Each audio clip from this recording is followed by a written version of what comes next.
জেলের মধ্যেও তোলাবাজি, টাকা চেয়ে টাকা না দিলে খাবার এবং ওষুধ বন্ধের হুমকি।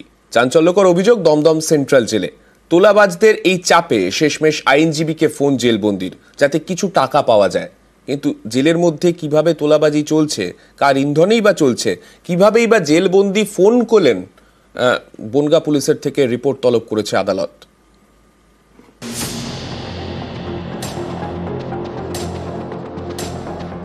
হ্যালো, আমি সঞ্জয় বলছি। জেল থেকে কিভাবে ফোন করছো? এখানে আমার কাছে টাকা দাবি করা হচ্ছে, 25,000 টাকা চাইছে, আমার উপর অত্যাচার করা হচ্ছে, এমনকি খেতেও দেওয়া হচ্ছে না। জেল থেকে জেলবন্দির ফোন তার আইনজীবীকে। দমদম সেন্ট্রাল জেল থেকে বনগাঁ আদালতের আইনজীবী দীপাঞ্জয় দত্তর কাছে এই ফোন গিয়েছে বলে দাবি। আইনজীবী জানান, গত সোমবার তার মক্কেল সঞ্জয় বসু জেল থেকে তাকে ফোন করেন। হ্যালো, আমি সঞ্জয় বলছি। জেল থেকে কিভাবে ফোন করছো? এখানে আমার কাছে টাকা দাবি করা হচ্ছে, 25,000 টাকা চাইছে, আমার উপর অত্যাচার করা হচ্ছে, এমনকি খেতেও দেওয়া হচ্ছে না। এভাবে টাকা দেওয়ার কোনো প্রয়োজন নেই, আমি বিষয়টি দেখছি, প্রয়োজনে আদালতে বিষয়টি জানাচ্ছি।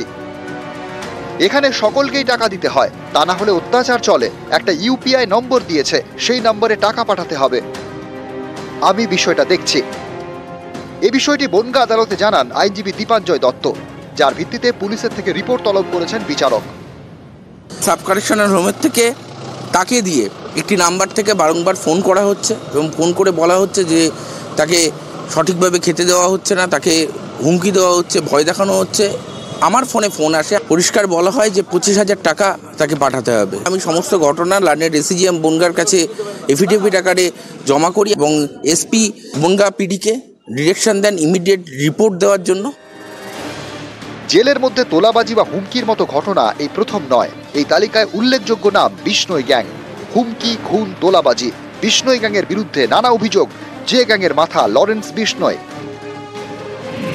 2014 সাল থেকে শ্রীঘরে। লরেন্স বিষ্ণই 11 বছর ধরে জেলে, তবু বাইরে কাঁপাচ্ছে তার বিষ্ণই গ্যাং। গত বছর অক্টোবরে বলিউড স্টার সলমান খানকে খুনের হুমকি দেয় তারা। থ্রেট মেসেজ করে মুম্বাই ট্রাফিক পুলিশের হোয়াটসঅ্যাপ নাম্বারে, তাতে খুনের হুমকি দিয়ে লেখা হয়, বিষয়টা হালকাভাবে নেবেন না। যদি সলমান খান বেঁচে থাকতে চান আর লরেন্স বিষ্ণুয়ের সঙ্গে শত্রুতা শেষ করতে চান, তাহলে 5 কোটি টাকা দিতে হবে। টাকা না দিলে সলমান খানের অবস্থা বাবা সিদ্দিকির থেকেও খারাপ হবে। মহারাষ্ট্রের প্রাক্তন মন্ত্রী তথা এনসিপি নেতা বাবা সিদ্দিকি সলমান খানের অত্যন্ত ঘনিষ্ঠ। বাবা সিদ্দিকিকে গুলি করে খুন করা হয়, তাই স্বীকার করে বিষ্ণই গ্যাং। এবার দমদম সেন্ট্রাল জেল থেকেও ফোন। অভিযোগ, জেলে যেসব বন্দীরা তোলাবাজি করে তাদেরই হাতের মুঠোয় রয়েছে মুঠোফোন। তোলার জন্য তারা সেই ফোন কোনো বন্দীর হাতে ধরায়, যাতে সে ফোন করে টাকা চাইতে পারে, যেমনটা করেছেন সঞ্জয় বসু। আবার জালিয়াতিতে ধৃত সঞ্জয় ফোন করেন তার আইনজীবীকে। এ নিয়ে বনগাঁর এসপির থেকে রিপোর্ট চেয়েছে আদালত। উত্তর 24 পরগনা থেকে অনিরুদ্ধ কীর্তনিয়া, নিউজ 18 বাংলা।